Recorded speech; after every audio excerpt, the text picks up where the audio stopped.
Hey, Nick, how's it going? KP, I've got a question for you. Oh, no, more questions. This is a podcast, you know? Yeah.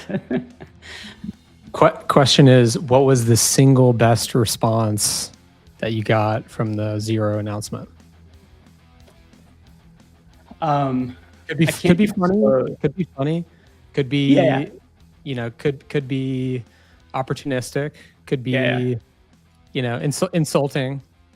I think the thing that made me laugh out loud, and I shared it with one of the most reputable, largest venture firms reached out to me and introduced themselves to me like, hey, I don't know if you know who we are, do. And I'm like, it just made me laugh out loud. I'm like, if I don't know who you are, you shouldn't do business with. Like, it's like that kind of thing. And that just made me I was sharing with you. I was like, it just made me crack up. And anyway, so it's just like your point, right? Also, like the polite thing to do. Like you can be top 3 in the world and still like kind of a humble / whatever thing to do. But I was just like, if I don't know who you are, that should be, you should self-select. I should just self-select out. It's like the founder of SpaceX politely introducing himself when he reaches out cold via email, or the president of the United States, of someone of that caliber.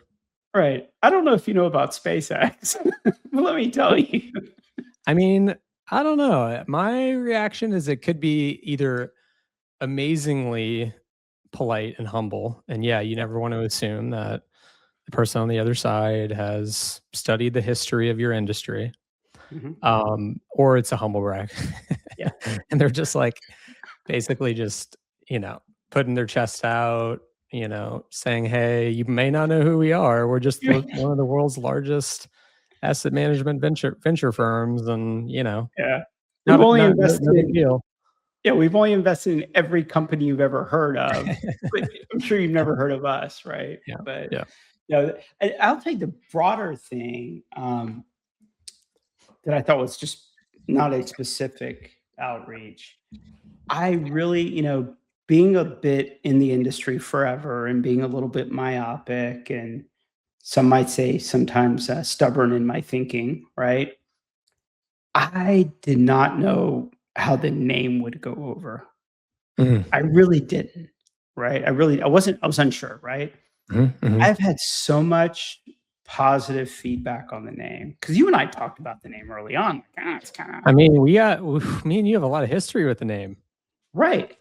Yeah, and we were unsure. I mean, in fact, like even months before like launch, we're like, hey, should we rename? Like we're having those conversations, right? Like, is it too industry? Is it too ambitious? Like just all the things, right? Yeah. But the feedback I've gotten has just been really, I mean, I was talking to Sunmi, our CMO, and I was just like, I really didn't think it would go over this well. Like I was like, I thought it'd be like that, actually. What's that? I'm surprised to hear that, actually.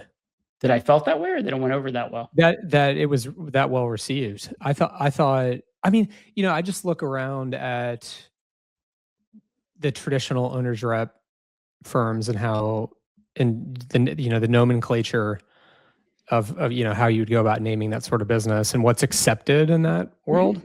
And to me, so Zero RFI, which is obviously the name of your company, it just has like it has a technology bent, extremely ambitious. Some might say, impossibly ambitious, like there never will be a world of Zero RFIs, right? But in a beautiful way, that's the intent of the name, is like, that's the entire mission of the company, is to create a world where we don't have to make adjustments in the field. We don't have to process change. Everything is perfectly predicted. And we get there through technology, right? Right. I mean, I would say like even the day after launch, Devin was like, should I just introduce myself as being with Zero? Like that somehow like people won't get it, right? Like it'll get lost, right? And so I've been really surprised by that. And to your point, right? I had a large hospital owner reach out, and they were just like, love it. Is it reality that you'll hit it? Probably not. However, the name has ambition. It describes kind of what the mission is, and it's ambitious. Yeah, And I to just me, didn't it, know. I mean, you don't know it these also things. it also signals differentiation in a way, in that the mission is held to the highest standard. So much so that it's in the name of the company, right? Right. And no one ever will compete with you for that name because they're not striving for that sort of goal, right? Yeah. Like Yeah. you're in a category of one that's trying Yeah. to truly achieve that in that space. Yeah. It's been surprising, and I don't know, like just in so many ways, like you do things, you try, to me, it's always like shots on goal. You just keep trying and eventually it pops in. This is one of the few times I feel like it just worked. Right. And so the feedback has been fantastic. It's felt good to like, not, I mean, up until launch, I was like, still nice. We could still change the name. Yeah. So, Did you have any other good candidates for names? not really. Yeah. And that might be why we stuck with it. Is like I couldn't. It's nothing close. Yeah. God, naming companies is so Naming is hard. now. It's really God, hard. like, first thing you do is you have to check the domain name, right? Like, I can't get the domain name, then what am I doing? So, Yeah. but no, it's been fantastic in terms of just the feedback and all that. So, it's been good. What and yeah, in terms of some of the feedback, any patterns of response from owners and then from the industry, like anything that you think you would call out as a trend line in terms of how people were receiving the business, and what they were excited about, what they were skeptical about in the near term, some of those things. Yeah, I think what's interesting. So owner response has been tremendous. Like just lots and lots of inbound. I mean, a lot of it's not like, hey, I want to hire you. A lot of it's like, hey, can you come do a lunch and learn from my team? Can you come speak at our conference? Because I think other people will want to hear what you're working on, like stuff like that, right? Not a lot of, hey, send us a contract stuff, obviously, but but lots and lots of positive signals. I think the recruitment, we got like 3,500 resumes in the first day. That is with our AI filter running, right? So not a lot of nonsense there. So we just had, coincidentally, like we thought it was going to be kind of a problem.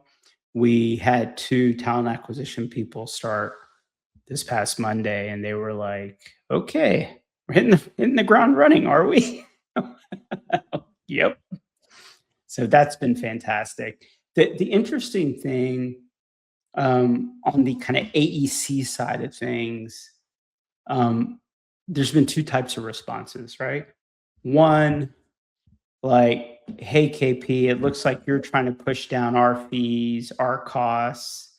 Looks like you're going to be the bad guy in the room these days, so to speak, which I hate hearing that from my friends, right? These are people I've known forever, like that, I'm going to use AI to beat the crap out of them or something like that. And I'm like, if you're overcharging, yes, but like, in the world of fairness, no. Like, nobody's ever done well by going with the lowest bid.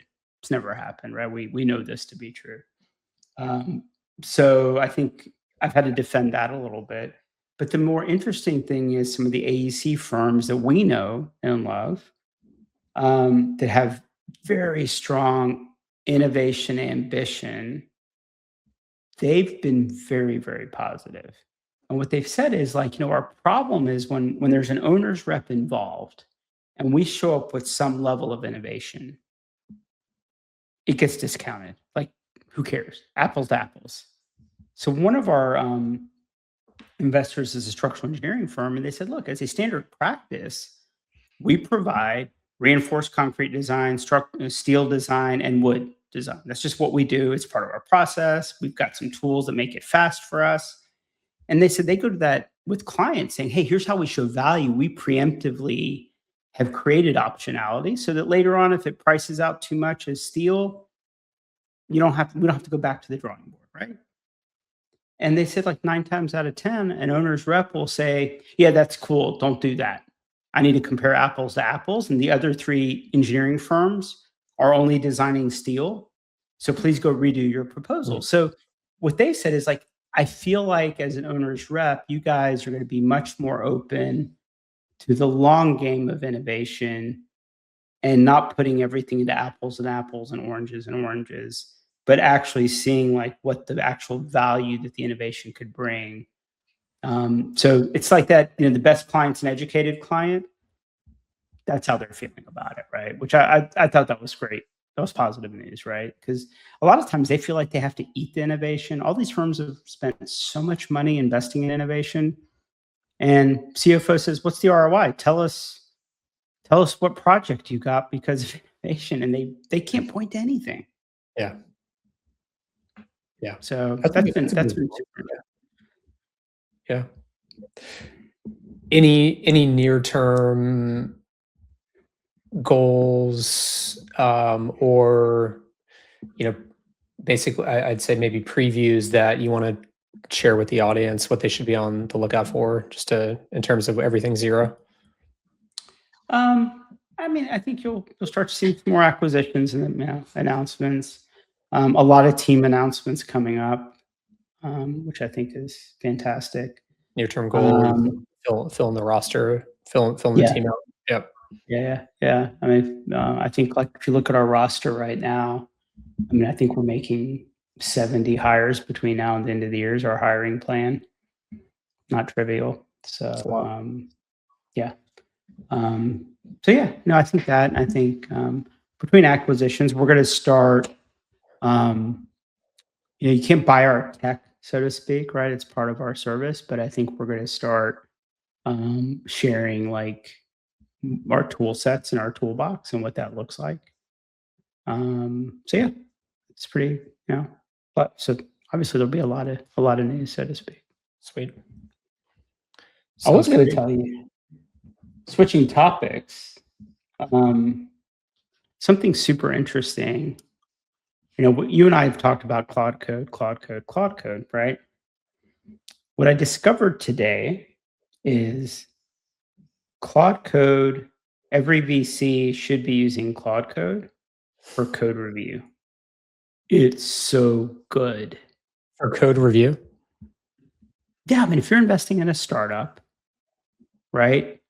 A lot of times it's like, well, they have the right person. Matt on our team used to do some cursory stuff, right? But using Claude Code for code review, it's very, very good. So the reason I bring that up is if you're a tech startup, right? Not that a lot of VCs listen to this show, but maybe they do. I don't know. But if every VC at pre-seed, seed stage, one person, two person firm that doesn't have a technical, we've always loved having Matt around because, hey, we have a CTO. I mean, how many venture firms have a CTO at our size? Very few, right? And we always thought that was something kind of special at Shadow Ventures. But now think about it.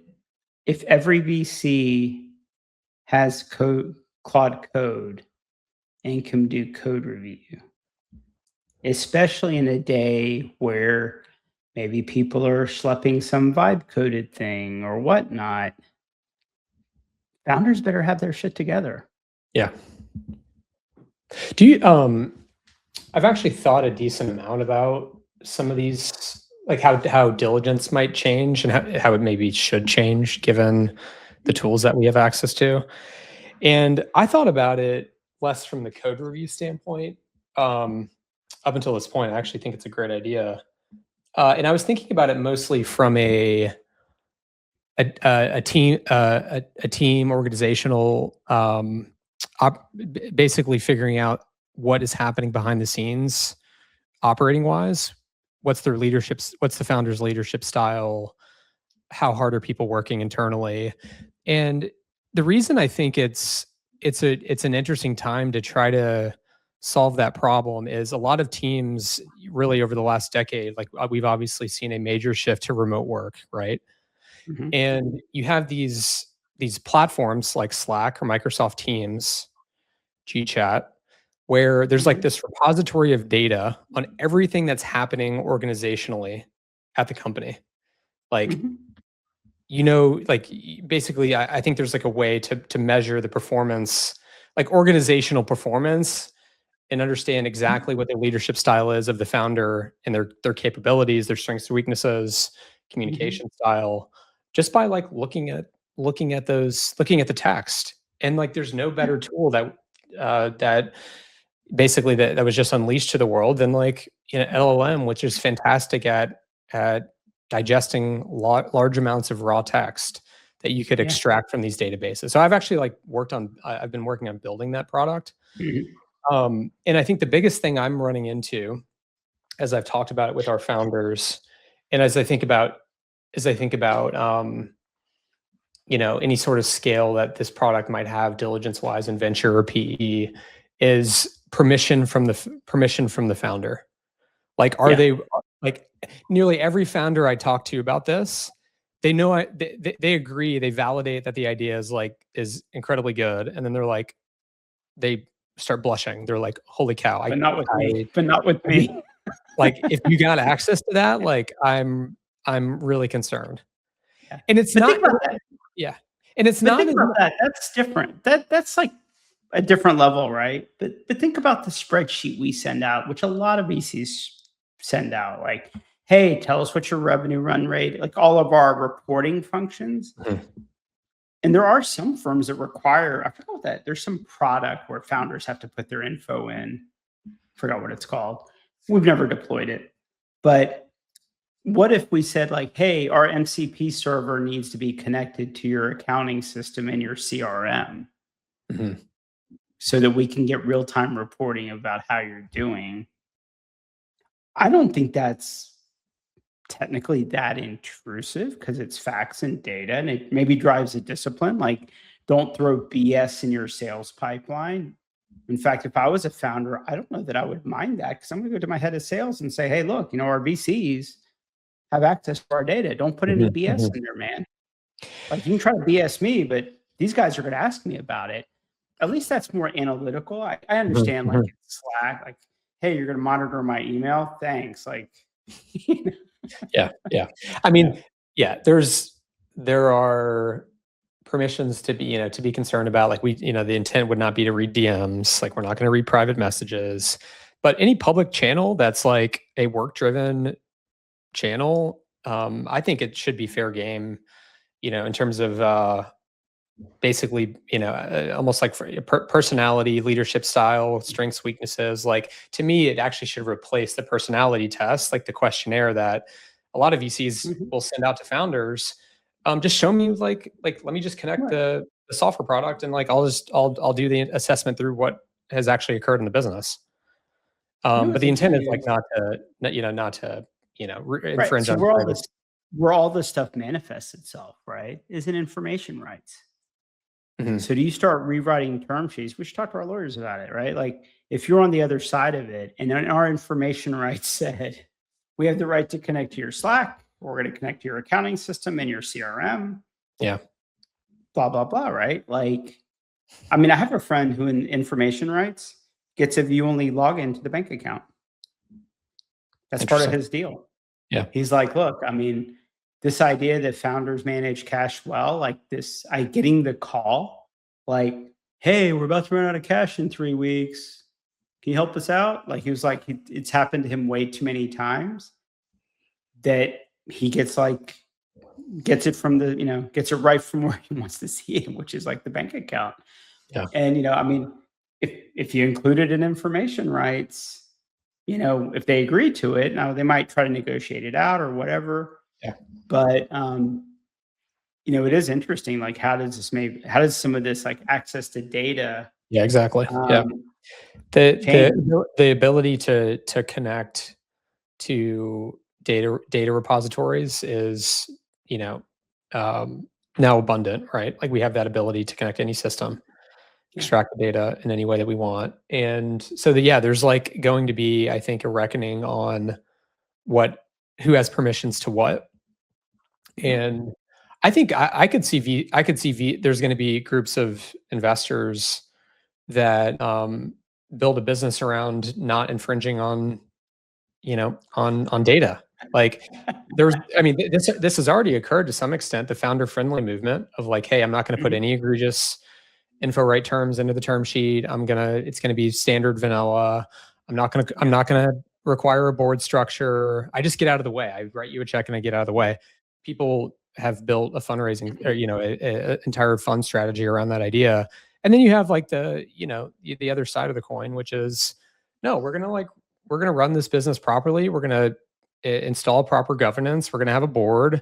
We're going to do checks and balances on bank accounts. We're going to get in the weeds with you and try to help you build the business.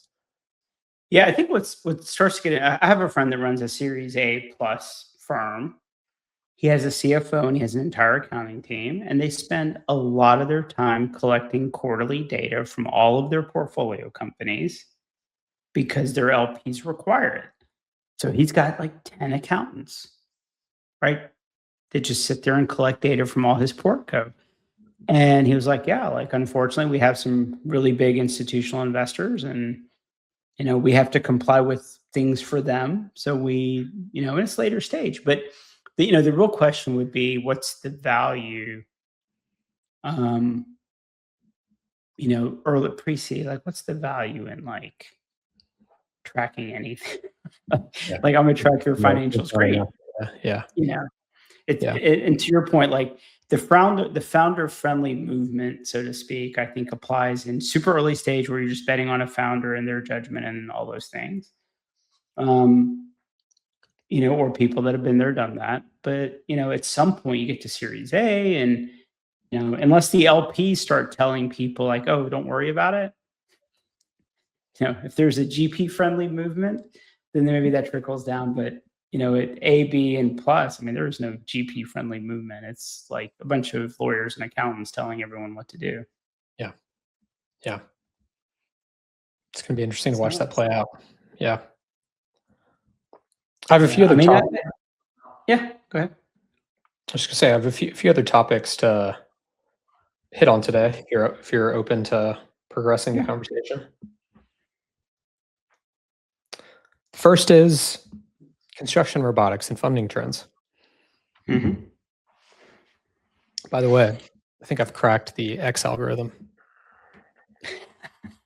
I've been spending more time on... You've been posting a lot. I've been spending more time on X, formerly Twitter.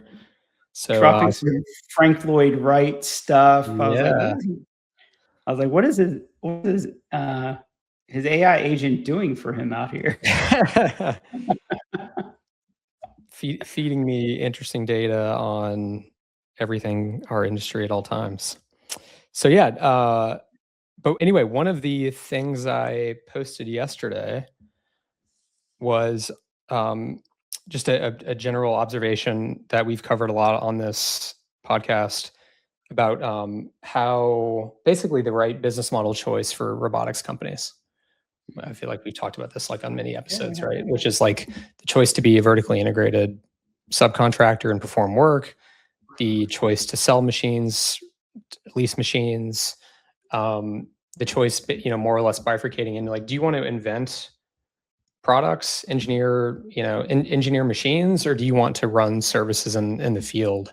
And most companies that we see, it's very easy to put someone in a specific camp based on what they've done, historically, like looking back. So when I posted this anyway, like this post was my attempt at addressing the investor concern on like what is the right business model, and and frankly, like what is this? What should it be if you're a founder? Like how should you think about this, knowing that the biggest risk to your business is both not getting enough traction, which is like potentially a business model issue if you have a great product, but the market doesn't want it because you haven't structured the company the right way, the product the right way, or capital. The other big risk is capital, which is how do you keep investors excited knowing that the industry we're operating in is conservative, We do buy it. There is a slower nature to how deals get done and how they, how contracts land and expand. And we've seen just a lot of companies that have built good product not build a great business. And I don't think it's because they couldn't. I think it's like I look at the flaws and maybe some of this is investor driven, like what the investors pushed them to do, the choices they made early business model wise that maybe were not great choices, and it left them in a position where they didn't have enough traction, and the story, the narrative about the company and what they were and what they've done historically didn't meet the standard that the next investor, the next buyer needed to see. And so that was the intent of the post. But I was going to share my screen and just show you the funding data that I pulled when I was looking at this, because it's quite interesting, and I just wanted to get your take on it. And for the listeners, just in case you've been switched over to Nick Unpacked. Yeah. You're welcome. It's somewhat it's pirate radio here. It's now Nick Unpacked. Let me tell you about what I posted on X. Stealing the mic here. All right, so I have a question for you, Nick. Yeah. Okay, so historical funding data in construction robotics, probably interesting for the audience to know. 1.78 billion in capital raised. The categories here: 3D printing has raised 650 million-ish.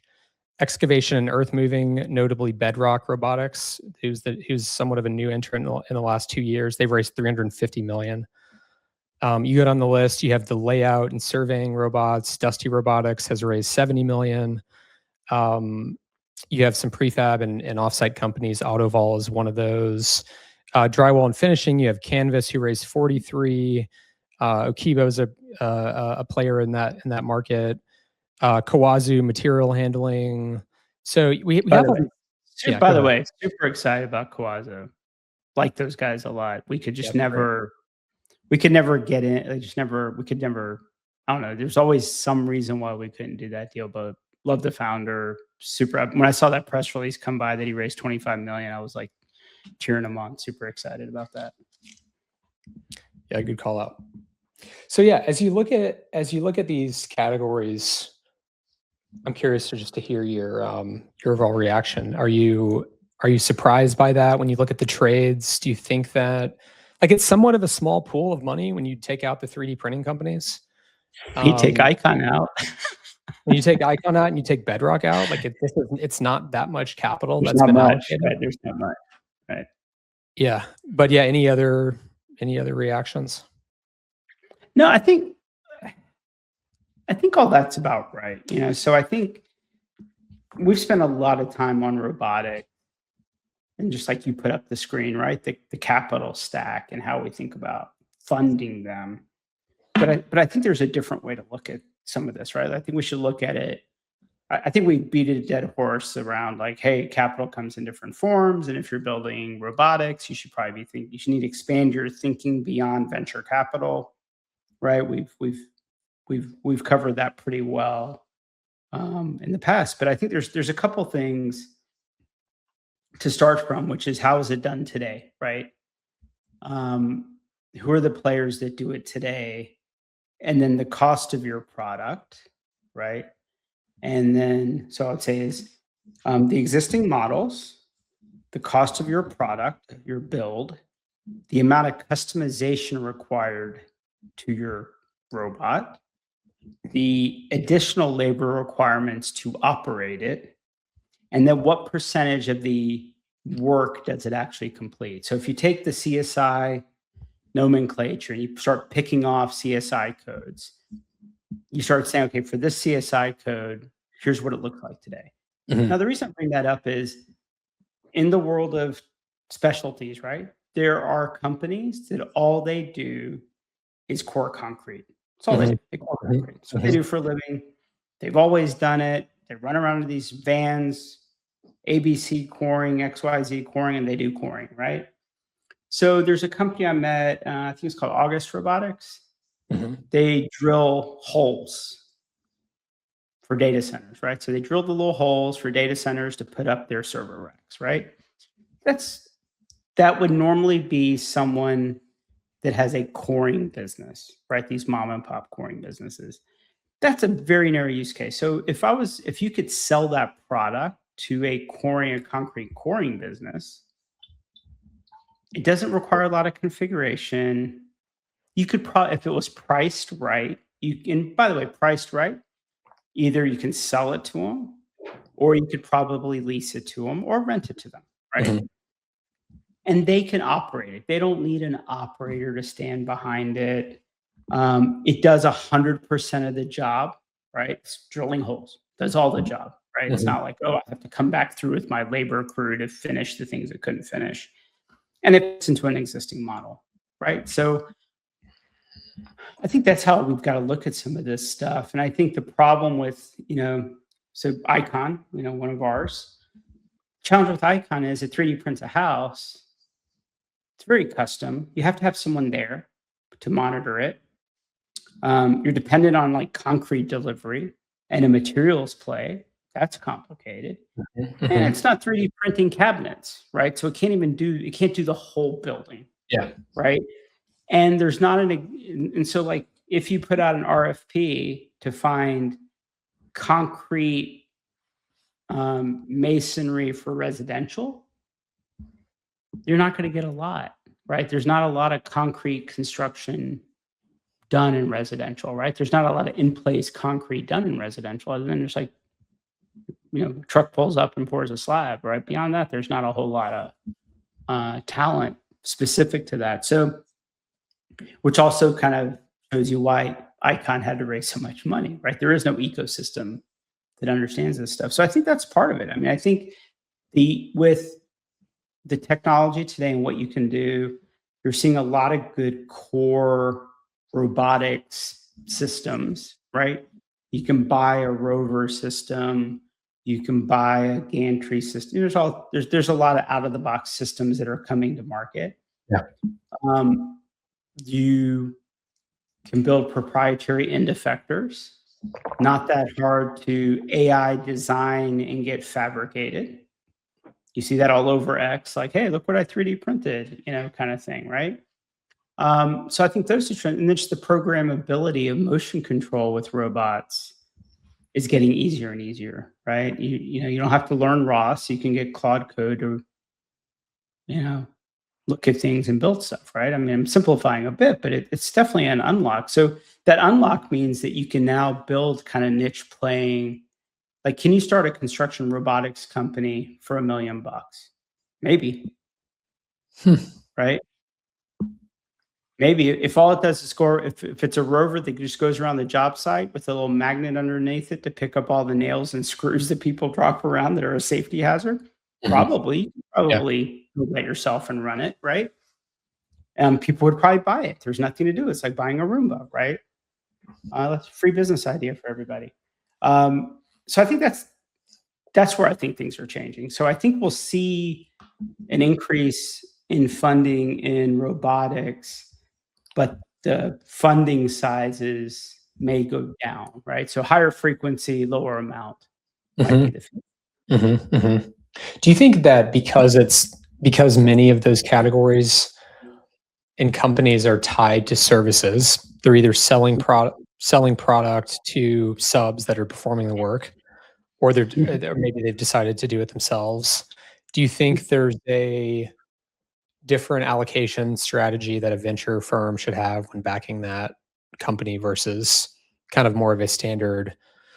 Maybe like a good example here would be Icon, who's actually building brand new machinery, inventing a category, selling basically the best 3D printing equipment on the market versus just performing the work. Yeah. Look, I think it's all going to come in shapes and sizes, but I think ultimately you have to understand the markets really well. You have to understand the technical requirements really well. And you have to build distribution very quickly. I was talking to my friends at Milwaukee Tools. I mean, if you can build something that's highly repeatable, then Milwaukee Tools can put their logo on, think about the distribution, right? But you have to understand what distribution at scale looks like. You have to understand, like, it can't be complicated, right? If there's a battery system, you should probably comply with whatever batteries. So I think you're going to see some of these interesting OEM relationships start to evolve in some of these markets where, I mean, who bought, was it Canvas that got bought Yeah. by JLG? Yes. They make scissor lifts and stuff, right? I don't know what they paid for it. Hey, if anybody actually knows, send us a note. I don't think we know what they actually paid, but man, the distribution, JLG has massive distribution, right? So in their mind, like, they're not just going to pay for the IP. They probably don't care about the revenue. The revenue is just proof points that the product works. But they mostly care about the IP. So they already have the ability to produce at scale the product, like to manufacture the product. And then they have massive distribution. Yeah. Right. So I could look at someone like Milwaukee Tool, right? Absolutely, right? They know how to manufacture at scale. They're a strong brand in the construction market. Yeah. People love their Milwaukee tools. And then they can actually drive distribution, but it has to fit in within their form factor. I think Hilti has tried some of that, right, with mixed results. So I think founders have had to raise a lot of money to come up with a big idea. Maybe there's like some really interesting niche plays if you sign up with the right distribution partner that gets to be pretty big.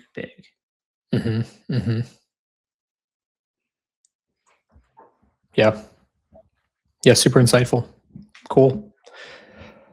Okay, I'll transition the show back to KP Unpacked.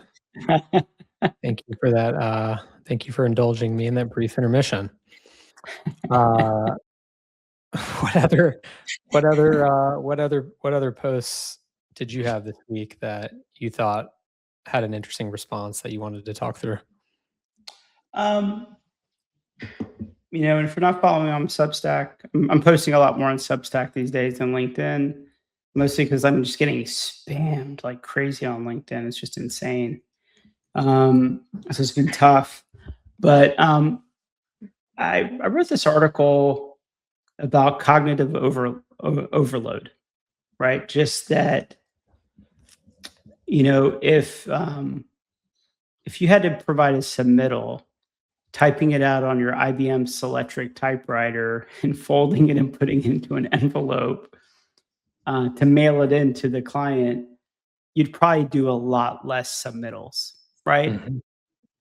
And when I was talking to some engineering firms, and we're talking about, because once again, like the Zero RFI thing, people are like, oh, I love it. Okay, right. So some of our engineering friends called me and we're talking about it. They're like, KP, you know how many like RFIs we get that I wish my response could be is like, read the damn drawings.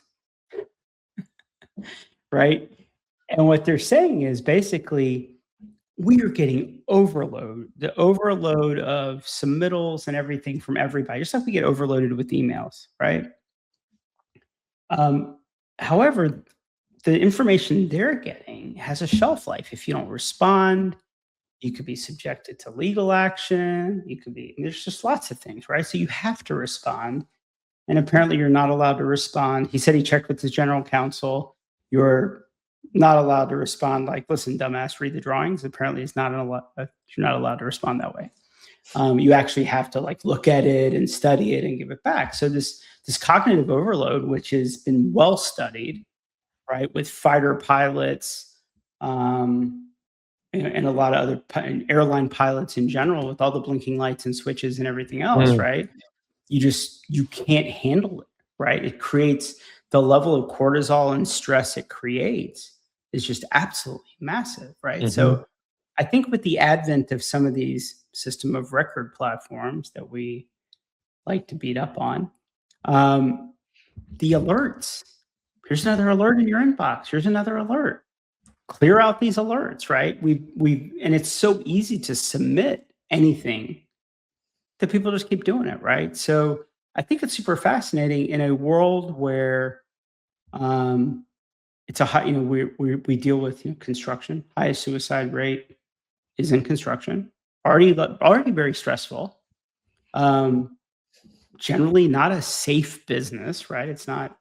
I'm sure some of our engineering friends that are sitting in cubes are probably fine in their air conditioning. But in general, right, the amount of data we're generating and pushing around is kind of unsafe, right? What it's doing to people. And then if you think about like the lack of staffing, the lack of, talent, you throw that like, oh, we have a shortage of talent and now we're going to auto-generate 1,000 emails, right? And so I kind of wrote about that, and I got a lot of really good feedback from people saying like, hey, you're right. All this technology has actually made it worse. It's just too easy. There's not enough friction. It's made what specifically worse? Just the amount of the flow of information, right? People don't have to think through something because there's no friction, right? They don't have to like look at a situation, process it, use some level of their own professional judgment. Yeah. All they do is like swivel chair information. Like, oh, this person in the field said this. Great. Let me forward that over to the architect, right? Yeah, you're pushing information. You're not actually thinking as much. Yeah, that's totally a real thing. I mean, in the world that we're living in, using agents pretty consistently, that's kind of the job. Like it's like it feels like the game is like how little can you think, but how fast can you manage with real clarity, right? The job is like to compress your thoughts and be extremely clear when you're communicating with your agents and pushing them information. But the more like what would cause the bottleneck is if you're thinking too much. So don't overthink it. Is like basically the feedback loop that I feel. Don't overthink it. Yeah. Be clear, but don't overthink it. Move fast. And when you're on that treadmill, it does really it catches up with you when you're moving that fast. Right. So you start thinking about it. So if Nick's going to start sending me deals, right? And you're going to start forwarding me stuff. Hey, KP, look at this deck, right? And your agents are doing it. And you have 50 agents like processing your email and shooting me stuff, right? Then I have to have 51 agents to keep up with you shooting me stuff. Yeah. Right. It's like spy versus spy. Like how many agents do you have? I need just as many to kind of respond to your agents, right? Because, the internet and email and all this stuff has created a lot of information, not a lot of knowledge, right? I was on an interview this morning and I said, look, if AI can help us sift through all the information overload that we all deal with, and then we actually get to use human judgment with a set of facts, that's massive. Versus just responding because, it's like text messaging. That's what sometimes drives me crazy with text messaging. Some of my friends just like, no context, no decision. I'm like, are you just sharing, dude? Like what is my action item here? Why are you putting the work on me? Which I think my wife actually thinks I do that to her.